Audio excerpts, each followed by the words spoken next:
बिस्मिल्लाहिर्रहमानिर्रहीम। अस्सलाम वालेकुम नाजरीन, मैं हूँ राजा शकील, आप देख रहे हैं कश्मीर क्राउन।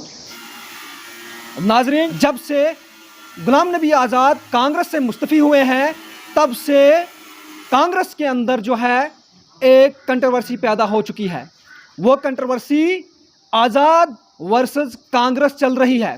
आपने देखा होगा जम्मू कश्मीर की सियासत में सियासत तो चलती थी, लेकिन पर हमारे साथ बात करने के लिए गुलाम मोहम्मद सुरूरी साहब जुड़े हुए हैं। हम इनसे जानना चाहेंगे कि आखिर क्या माजरा है। आखिर जम्मू कश्मीर में गर्मी तो काफ़ी थी अलग अलग मुद्दों को लेके, लेकिन आज सियासत में इतनी गर्मी कहाँ से पैदा हुई।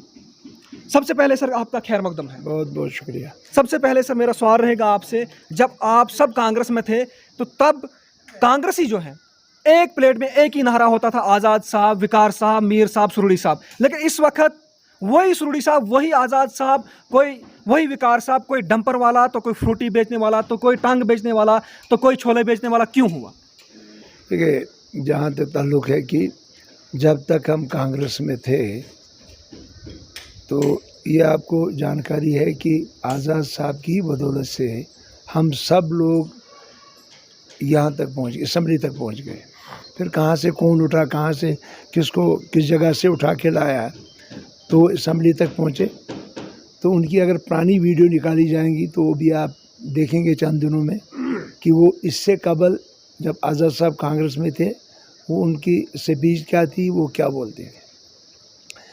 अब जब आज़ाद साहब ने कांग्रेस से रिज़ाइन दिया, अब उन्होंने अलग पार्टी बनाने का इरादा किया। वो शायद इंशाल्लाह 26 तारीख को अनाउंस करेंगे। तो उनके पास अब कुछ रहा नहीं। वो सारे लोग बौखलाहट के शिकार हो गए। दरअसल इसमें हमारी भी गलतियां हुई। गलतियां क्या हुई कि हमने भी उन्होंने अगर कोई बात बोली तो हमने उसका जवाब दिया। दरअसल में हमको उनका जवाब नहीं देना चाहिए था। तो इस लिहाजा में अपने तमाम यूनिट्स को गुजारिश करूंगा कि जितना भी वो बोलेंगे उनको बोलने दीजिए। पूरी रियासत जम्मू कश्मीर के लोगों को, बल्कि पूरे हिंदुस्तान के लोग गुलाम नबी आज़ाद साहब की शख्सियत को जानते हैं, उसके कामकाज को जानते हैं, 2.5 साल की उनकी चीफ मिनिस्टरशिप को जानते हैं। और उस वक़्त जब वो जम्मू कश्मीर में चीफ मिनिस्टर बने, यहाँ डिस्ट्रिक्ट दिए, यहाँ हॉस्पिटल दिए, यहाँ कॉलेज दिए, यहाँ यूनिवर्सिटियाँ दी। किश्तवाड़ में सैटेलाइट यूनिवर्सिटी आई आपकी, कैंसर हॉस्पिटल दी। हालांकि मड़वा वर्डवन कितना दूर जगह है, वहाँ भी मैं परसों गया, मैंने 21 करोड़ का हॉस्पिटल वहाँ देखा उन्होंने दिया हुआ। आप टंगधार जाइए, वहाँ भी उन्होंने 25-30 करोड़ का हॉस्पिटल दिया। वहाँ भी उन्होंने कॉलेज वगैरह और स्कूल हॉस्पिटल दिए। बल्कि उन्होंने अगर सोचा जाए अपनी चीफ मिनिस्टरशिप में लखनपुर से लेकर सिंधन टॉप तक और टंगधार टीटवाल से लेके पूरा ये गुरेज और यहाँ बनी बिसोली तक पूरा जम्मू कश्मीर में जो भी ज़रूरियात थी उसको पूरा किया। उसके बाद लद्दाख की ज़रूरियात भी उन्होंने पूरी की। और वो गोल्डन पीरियड था। वो गोल्डन पीरियड इसलिए नहीं था कि हम कांग्रेस में थे। गोल्डन पीरियड उससे पहले भी 70 साल यहाँ कांग्रेस रही, मगर वो गुलाम नबी आज़ाद साहब की बदौलत ऐसा हुआ। 35 साल जम्मू कश्मीर में कांग्रेस नहीं आई। शेख साहब के दौर, मीर कासिम के दौर के बाद अगर दोबारा 2002 में कांग्रेस यहाँ पे वजूद में आई, वो गुलाम नबी आज़ाद साहब की बदौलत। आपने देखा कि एक लीडर 2014 में बनी बसोली में भी गया था, हिंदुस्तान का पार्टी का लीडर। तो वहाँ जो नुमाइंदा था उसने 1500 वोट लिए थे। तो जहाँ जहाँ आज़ाद साहब गए वहाँ वो MLAs को जिता कर आए। जो MLAs आज कहते हैं कि हम खुद जीते हैं, और आप देखिए आगे आगे होता है क्या। अब आगे भी देखेंगे वो कैसे जीतेंगे। क्या आज़ाद साहब के बगैर कोई जीतता है? सुनील साहब, जहां आप दावा कर रहे हैं कि जहां एक तरफ से ये बता रहे हैं आप कि आज़ाद साहब ने पूरे स्कूल बनाए, सड़कें बनाई, वहीं जो है कांग्रेस के लीडर दावा करते हैं कि सब कांग्रेस ने दिया। आज़ाद की पार्टी जो है, आज़ाद का ग्रुप, ये तो डेडवुड में चला जा रहा है। आप मुझे ये बताइए 70 साल क्यों नहीं दिया? क्या 70 साल आपके यहाँ तहसील थी काहरा में? क्या 70 साल आपके डिस्ट्रिक्ट दो बने, रामबन का बना और किश्तवाड़ का बना? क्या 70 साल मेडिकल कॉलेज डोडा में खुला? क्या 70 साल यहाँ यूनिवर्सिटी, सैटेलाइट यूनिवर्सिटी किश्तवाड़ में बनी? क्या इस वक्त गुंदो में जो हॉस्पिटल बना 100 बेड का, और जिसमें जम्मू कश्मीर का पहला हॉस्पिटल है जिसमें लिफ्ट तक लगी हुई है, क्या यहाँ कोई कॉलेज बना? क्या यहाँ हायर सेकेंडरी स्कूल बने? क्या यहाँ टीचर लगे? क्या यहाँ पे वो जो मनरेगा की स्कीम उन्होंने चालू की, उन्होंने यहाँ पे PMGSY में 1300 करोड़ रुपये स्पेशल लाया, वो तो उनकी देन है ना, ये उनकी वजह से हुई। आज उससे पहले क्यों नहीं हुई? 35 साल क्यों नहीं सरकार बनी? जब वो यहाँ के प्रेसिडेंट बने, जब उनके हवाला जम्मू कश्मीर कर किया गया, तब जाके सारा कुछ हुआ। ये आदमी के करने से होता है, ये वही शख्सियत है जिसने किया। वो तो दावा कर रहे हैं हमने दिया, सब कुछ कांग्रेस ने दिया। अगर दिया होता 70 साल उससे पहले भी दिया होता ना, 2002 से पहले क्यों नहीं मिला? तो जवाब है ना। आप बताइए, अगर वो कहते हैं हमने दिया, तो उससे पहले भी तो यहाँ बहुत कुछ सरकारें कांग्रेस की रही हैं। आप बताइए क्यों नहीं दिया उससे पहले? उससे पहले यहाँ पे आप बताइए, कहीं आपका एरा चुनाव वैली को हम पकड़ेंगे, क्या गणपत ब्रिज बना हुआ था? क्या उसके बाद ये जो यहाँ पे 3 ब्रिज बने चुनाव वैली पे, उसके बाद 4, क्या वो आज़ाद साहब के दौर में बने और किसी के दौर में बने? क्या ये रोड जो आपकी है दुनदी से लेके पीछे कालजुगासा तक जो बनी है, जो 3.4.25 उसकी विड्थ थी, 10 मीटर की विड्थ किसने कराई? फिर उसका प्रपोजल गवर्नमेंट ऑफ इंडिया को कैसे दिया? और सिंधन जो टनल बना उसका प्रपोजल किसने दिया? जो जिला का टनल है जिसमें आज़ाद साहब के वक्त में प्रपोजल गया। ट्यूलिप जो कश्मीर में बना, जो टूरिस्ट जून में आते थे वो जनवरी में आने शुरू हो गए, वो किसने बनाया? ये विजन की बात है। डबल शिफ्ट, ट्रिपल शिफ्ट काम उन्होंने किया। उन्होंने गरीब लोगों को गरीबी की सतह से ऊपर उठाया, तब जाके ये किसी का विजन होता है। यहाँ बड़े बड़े गुजरे हैं चीफ मिनिस्टर, मगर जो विजन, जो काम काज, जो 18 घंटे काम करता है गुलाम नबी आज़ाद साहब, उसके बाद जम्मू कश्मीर में वहाँ डबल शिफ्ट, ट्रिपल शिफ्ट तक जिन्होंने काम किया, जिन्होंने कश्मीरी पंडितों के लिए जगती में साल के अंदर अंदर वो हिस्टोरिकल बिल्डिंग बनाई, और उसमें आज वो बसते हैं। वो कहते नहीं, वो करते हैं। करने वाला तो होना चाहिए ना, जिसने किया, जिसने किया, उसी का नाम है ना। तो आज के बाद भी करके दिखाएं। आज के बाद मुझे कांग्रेस जम्मू कश्मीर में कोई एक MLA भी बना के दिखाए, तब मैं मानता हूँ। ये बौखलाहट के शिकार हैं सारे लोग। इनको मालूम है कि गुलाम नबी आज़ाद साहब का मुकाबला यहाँ कोई करने वाला नहीं है। रियासत जम्मू कश्मीर में अगर वही लोग जो मुतमनी थे, मुतबादल चाहते थे, उस मुतबादल के लिए गुलाम नबी आज़ाद साहब आए हैं। उनके कदम इनको भारी लगे, उनको पता है कि हम 10 जाएंगे नीचे, इतना वज़नदार है गुलाम नबी आज़ाद साहब हर लहजे से, और ख़ास करके जो उनका मंशूर है। गुलाम नबी आज़ाद साहब ने सीधा कहा, हमारा मंशूर जो है वो स्टेटहुड का है, हमारा मंशूर है गारंटी ऑफ लैंड, हमारा मंशूर है गारंटी ऑफ जॉब, हमारा मंशूर है गरीब लोगों को गरीबी की सतह से उठाना, हमारा मंशूर है नरेगा को डबल करना, हमारा मंशूर है नरेगा में 204 रुपये लेते हैं वो 300 रुपया करना, हमारा मंशूर है कि बिजली पानी का किराया कम करना, हमारा मंशूर है कि जो ज़मीनें जो रोशनी के तहत जो 1-1, 1.5, 2-2 कनाल, कम से कम इतना, इस लेवल तक जो गरीब लोगों को दी गई, जो बेज़मीन थे, बेसहारा थे, उसको उनको बरकरार करना, जो ज़मीनें छीनी गई गरीबों से उनको वो वापस देनी, जैसा ये हमारा मंशूर है। और यहाँ के नौजवानों को रोज़गार देना, यहाँ के HR वर्कर, यहाँ के डेली वेजर, यहाँ के सपोर्टिंग स्टाफ, यहाँ के GRS, यहाँ के कैजुअल लेबर, यहाँ के आशा वर्कर, यहाँ के ये जो हमारी बहनें जो काम NHM में काम करते हैं, डॉक्टर 20-20 साल हो गए अभी तक परमानेंट नहीं हुए, उनको परमानेंट करना। रूल है कि एक MBBS डॉक्टर एक साइड में लगता है तो लाख रुपया लेता है, जब वो NHM के तहत लगता है तो उसको 50,000 मिलता है। 20 साल के बाद भी उनको परमानेंट नहीं किया जाता। उनको परमानेंट करना इन तमाम नौजवानों को जो इस वक्त ड्रग्स में मुलव्वस हैं, जो तबाही के दाने पे हमारी रियासत में जा रहे हैं। आज आपने वो देखा होगा जो चार्ट पेश किया government of Jammu all India government की तरफ से, 32%, 32.8% हमारे यहाँ अनएम्प्लॉयमेंट है। जबकि गुजरात में 2-3% है, जबकि महाराष्ट्र में 4% है, जबकि आंध्रा में 3% है, जबकि बाकी जगहों 8-10-14% से ऊपर किसी जगह नहीं। और हमारी रियासत जम्मू कश्मीर है जहाँ 32.8% अनएम्प्लॉयमेंट, उसको ख़त्म करना है। 70,000 पोस्टें खाली हैं, हमारे डॉक्टर खाली हैं, हमारे प्रिंसिपल खाली हैं, हमारे हेडमास्टर खाली हैं, हमारे लेक्चरर खाली हैं, हमारे साइंस स्ट्रीम आज हमारे कॉलेजों में नहीं चल रही, आज साइंस स्ट्रीम हमारे हायर सेकेंडरी स्कूलों में नहीं चल रही। पूरा सत्यानाश हो चुका है तालीमी लिहाज से, कोविड की वजह से तबाही हुई। उसके बाद भी हमारे स्कूल आज टीचरों के बगैर हैं, हेडमास्टर के बगैर हैं, प्रिंसिपल के बगैर हैं, डॉक्टर के बगैर हमारे हॉस्पिटल हैं।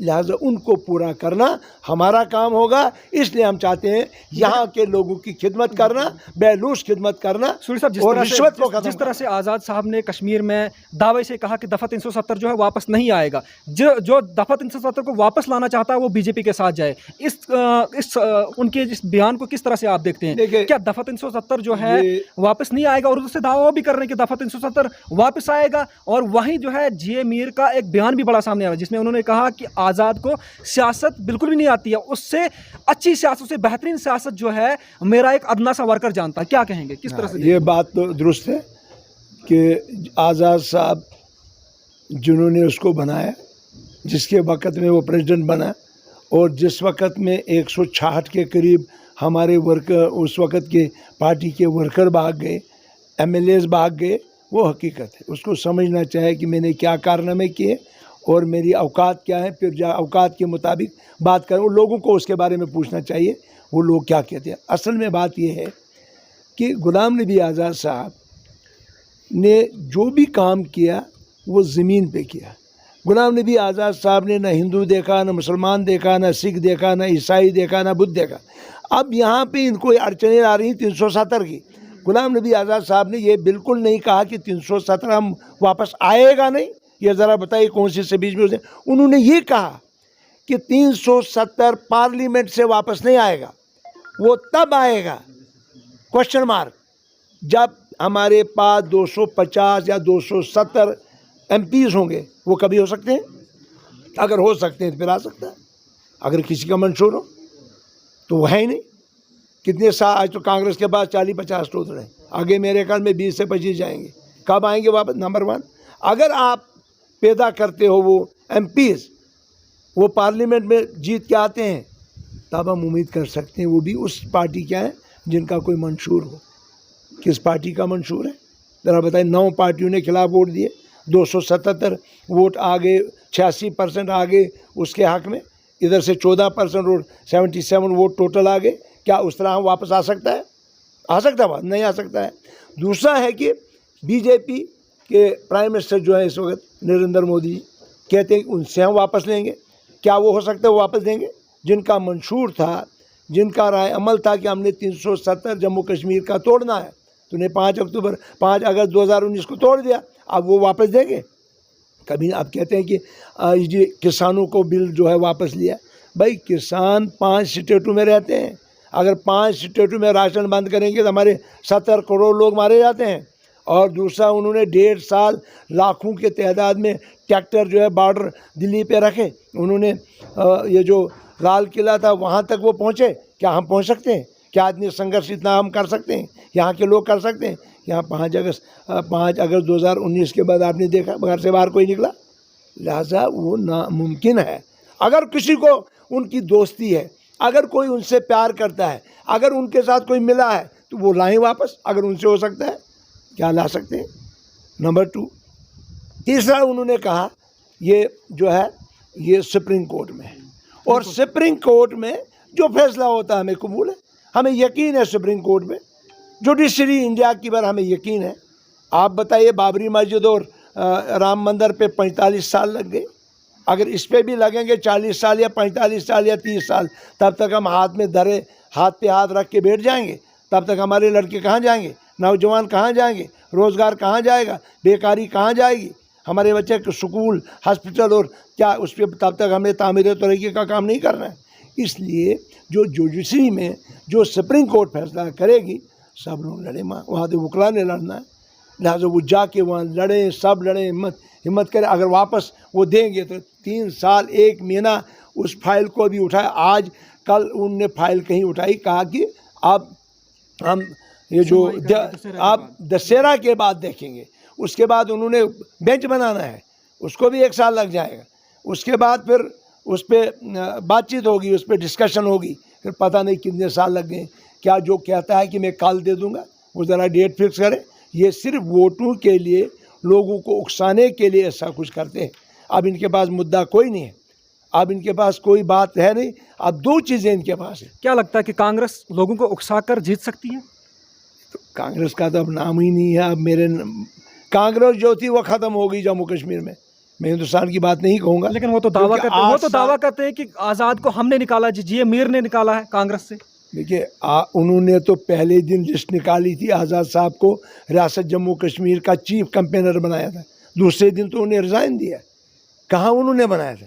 ज़रा अकल की मार है उनको, ज़रा समझिए। उनका ऑर्डर दे के किस दिन उन्होंने ऑर्डर निकाला और उसी वक्त आज़ाद साहब ने उन तमाम उनके ऑर्डरों को ठुकरा के उसे रिज़ाइन दे दिया। ये क्या बात कर रहे हैं? लोगों को पता नहीं इन चीज़ का। मैंने हकीकत आपको बताई। हम 370 की बात जो सुप्रीम कोर्ट जो फैसला करेगा, हम उसको देख रहे हैं। उसके बाद उसके अलावा कोई किसी की ताकत नहीं है कि वो मोदी जी से ला सकता है या पार्लियामेंट से 270 या 75 सीटें लेके ला सकता है। वो अगर कोई ला सकता है तो बताए। हाँ, वकार रसूल जो है वो दावा करता था, मतलब प्रेसिडेंट बनने से पहले जो है वो उन्होंने एक अपने बयान में कहा कि आज़ाद का आपका मैं बहुत बहुत शुक्रगुजार हूँ, उन्होंने मुझे इस काबिल समझा और मुझे प्रेसिडेंट बनाया। लेकिन आज जब उनके बयान सामने आते थे वो ये कह रहे हैं कि आज़ाद जो है कांग्रेस के और आरएसएस के एजेंट हैं। क्या किस नज़रिए से देखते हैं? असल में वो उनके साथ मिला होगा, उनके साथ बातचीत की होगी, उनके गोद में बिठा होगा, तभी बताता। अगर उसके पास कोई प्रूफ है तो बताए, वरना उनको पता है उनकी ज़मीन फिसल चुकी है। उनका ना पीछे है कोई तो ना आगे है कोई। उनकी अपनी सीटें भी जा चुकी हैं। लिहाजा उन्होंने तो ये कहना है क्या, और कौन सी बात है जिससे उनका चर्चा होगा। लिहाजा मैं अपने तमाम वर्करों को, अपनी पार्टी के तमाम अहदेदारों को ये गुजारिश करूँगा, अपील करूँगा, ये कांग्रेस के जो छोटे मोटे वर्कर जो 2-4 लोग रहे हैं, तो उन लोगों के बयानात को रिएक्ट मत करो।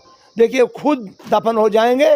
लिहाजा हमें इनको उभारने की ज़रूरत नहीं है। हमारा उनको रिएक्ट करने से वो उभर जाते हैं। लिहाजा आज मैं गुजारिश करूँगा सबको, वो गालियाँ भी दे, क्योंकि उन्हें बड़ी गालियाँ दी। उन्होंने आज़ाद साहब को सक्रेब की बात की, उन्होंने मरने की बात की, कि वो उनने कलमा पढ़ा है, नमाज पढ़ी है, कुरान पढ़ा है। तो अव्वल कलमा भी शायद याद हो कि नहीं हो, सजदे का भी पता हो कि नहीं हो। लिहाजा अर्ज़ मेरी यही है उन लोगों, अपने लोगों को, कि बिल्कुल रिएक्ट न करें, उनको कहने दीजिए, क्योंकि उनकी ज़मीन है नहीं। अब उनकी ज़मीन तंग पड़ चुकी है, वो ख़त्म हो चुके हैं। अब सिर्फ़ और सिर्फ जहां वो बीजेपी को तंज़िया कर सकते थे, वहां आज सिर्फ वो आज़ाद साहब के नाम को वो टार्चर कर रहे हैं। लिहाजा ऐसी बात नहीं है। गुलाम नबी आज़ाद साहब इन चीज़ों से डरना नहीं। आपसे मैं जानना चाहूँगा कि जहाँ आज से पहले भी जम्मू कश्मीर में सियासत होती थी, अगर इस वक्त भी देखा जाए, आम लोगों का सवाल है कि सिर्फ अगर एनसी देखा जाए, पीडीपी देखा जाए, वो आज़ाद के लॉयलिस्ट पे, आज़ाद की पार्टी पे, आज़ाद ग्रुप पे सवाल नहीं उठा रहे, लेकिन कांग्रेस जो है वार कर रही है इस पर। क्या वजह है? एक पर्सनल अटैक क्यों हो रहे हैं? कांग्रेस अब रही नहीं। कहाँ है कांग्रेस, ज़रा बताइए। कल आपका पूरे बलेसा में मैंने 4-5 मीटिंगें की, कहीं आपने कांग्रेस देखी? आपने इतने लाखों लोग आज़ाद साहब के भद्रवाह में, किश्तवाड़ में, छात्रों में इतने लोग देखे, हज़ार। वो एक जलसा करके दिखाएं 10,000 लोगों का। मैं मानता हूँ कांग्रेस है कहीं पे। ये वो वहाँ पे मीटिंग करते हैं एक बंद कमरे में, बाथरूम में, तो उसको बनाते हैं मीडिया वालों के साथ मिलके बनाते हैं, उसको हाई फाई करके बना दें। ज़रा बताएं, जो आज हमने 150-200 लोगों की मीटिंग की, ये रात को व्हाट्सएप पे हमने डाला, सुबह मीटिंग की। अभी आज़ाद साहब यहाँ कारा में आ रहे हैं, बटियास में आ रहे हैं, चंगा में आ रहे हैं अगले महीने। आप देखिए, कोई भी जलसा 50,000 से कम नहीं होगा, कोई भी जलसा। और हम 50,000 का जलसा डोडा में करने जा रहे हैं, 50,000 का हम जलसा बाकी जगहों पे करने जा रहे हैं। ये ख़त्म हो चुके हैं। अब इनको सिर्फ इतना आता है। लिहाजा अब मैं चाहूँगा, अपील करूँगा अपने वर्करों से, अपने अहदेदारों से, अपनी हाईकमांड से, अपने साथियों से, ये जितना भी बकवास करें, जितना भी ये बुरा भला कहें, हमें खामोश करना, क्योंकि उनको लिफ्ट लगती है, इनके कहने के लिए कुछ नहीं, ये टाक ऑफ द टोन बात बन जाती है। लिहाजा इनके सूरी साहब से मैं आखिरी सवाल जानना चाहूँगे, आपसे मैं जानना चाहूँगी, अगर जम्मू कश्मीर के अंदर इलेक्शन होते हैं तो आज़ाद साहब यानी आपकी पार्टी जो है कौन सी पार्टी से मिलकर जो है सरकार बनाएगी? देखिए, हमारी किसी पार्टी के साथ सरकार बनाने को तैयार नहीं है। हम 90 सीटों पे लड़ेंगे और इंशाल्लाह 90 सीटों पे इंशाल्लाह ज़्यादा से ज़्यादा सीटें जीत के गुलाम नबी आज़ाद साहब को चीफ मिनिस्टर बनाएंगे इंशाल्लाह। कहीं भारतीय जनता पार्टी को तो आपकी सवाल ही पैदा नहीं होता। आपको यकीन है, गुलाम मोहम्मद सरूरी जिसने ज़िंदगी में बीजेपी का साथ नहीं दे, बीजेपी का नाम तक नहीं सुना, तो क्या उनके साथ रह सकता है? क्या हम फिर इतने सारे लोग, इतने जो हम पहले रिज़ाइन दिया, जिन लोगों ने, वो एक भी आपने देखा किसी बीजेपी के साथ आज तक मिला? हाँ, ये लोग मिले होंगे, इनकी बातें हुई होंगी, इनका सटा बटा होगा, तभी ये कहते हैं कि वो ये कर रहा, वो ये कर रहा है। इनको वही पता है, वो इनको मालूमात है, हमें इसकी मालूमात नहीं। हम अपने 90 सीटों पे लड़ेंगे और इंशाअल्लाह रहमान 90 सीटों में मिनिमम सीटें जीत लेंगे, जहाँ मैक्सिमम सीटें लगभग 60 से ज़्यादा, और अपनी सरकार बनाएंगे और जनाब गुलाम नबी आज़ाद साहब को चीफ मिनिस्टर रियासत का, जिसके लिए रियासत के लोग मुतमन्नी है कि हम चाहते हैं कि गुलाम नबी आज़ाद साहब यहाँ सरबराही करें, क्योंकि वो 2005 से 2008 का वो दौर जो एक गोल्डन पीरियड था, वो दोबारा वापस आए, क्योंकि हमारे नौजवान बच्चे बेकार हैं, हमारे मजदूर आज यहाँ के लोग कारा बटियास बलियासा के लोग जहाँ हिमाचल में, आज यूपी में जा रहे हैं। लिहाजा इसलिए ये कम से कम इनको भी सहारा मिले, और जिन लोगों को रोड्स नहीं है उनको रोड मिले, हॉस्पिटल मिले, कॉलेज मिले, रहने सहने की, और गरीबों को ये जो मनरेगा आज 30 दिनों पे पहुंचा है, आवास प्लस का पैसा नहीं मिल रहा है, PMAY का पैसा नहीं मिल रहा है, कम से कम इसमें तो आसाइश आ जाएगी लोगों। बहुत बहुत शुक्रिया आपका। तो नाजरीन इस वक्त हमारे साथ बात कर रहे थे GM सुरूरी साहब, जिन्होंने बिल्कुल तफसील से कहा और काफ़ी मजबूती से कहा कि हमारा भारतीय जनता पार्टी में जाने का कोई भी मुद्दा मकसद नहीं है और नहीं हम जाएंगे। वही जाएगा जो इस पर तकरीरें करते हैं, जो इस पर बयानात कर रहे हैं। बहरहाल यहाँ बीच में एक बड़ी खबर भी आप तक पहुँचाना चाहूँगा, जिसका जम्मू कश्मीर के लोगों का इंतज़ार था कि आज़ाद साहब ने दौरा किया जम्मू कश्मीर के अंदर, लेकिन उन्होंने अपनी पार्टी बनाने का, अपनी पार्टी का नाम नहीं बताया। लेकिन आज उनके लिए खुशखबरी है, जो लोग इस इंतज़ार में थे कि 26 तारीख को, आने वाली 26 तारीख को आज़ाद साहब जो है जम्मू में अपनी पार्टी का नाम अनाउंस करने जा रहे हैं। ये सबसे बड़ी खबर इस वक्त की है कि आज़ाद साहब जो है अपनी पार्टी का नाम अनाउंस करने जा रहे हैं। बहरहाल अभी तक नाम का पता नहीं है कौन सा नाम रख रहे हैं, लेकिन ये नाम जो है 26 तारीख को पता चलेगा कि आज़ाद साहब ने जो है अपनी पार्टी का क्या नाम दिया है। और बहरहाल मुझे दीजिए इजाज़त, अल्लाह आप सबका निगहबान। Rakib Sir's Excellence Paripura Srinagar offers 3-year integrated classroom program for IAS, KAS specialized for college-going students of any stream. Dream big and prepare early. For counseling, visit Rakib Sir's Excellence Paripura Srinagar. For more info, call on 9469 888 333.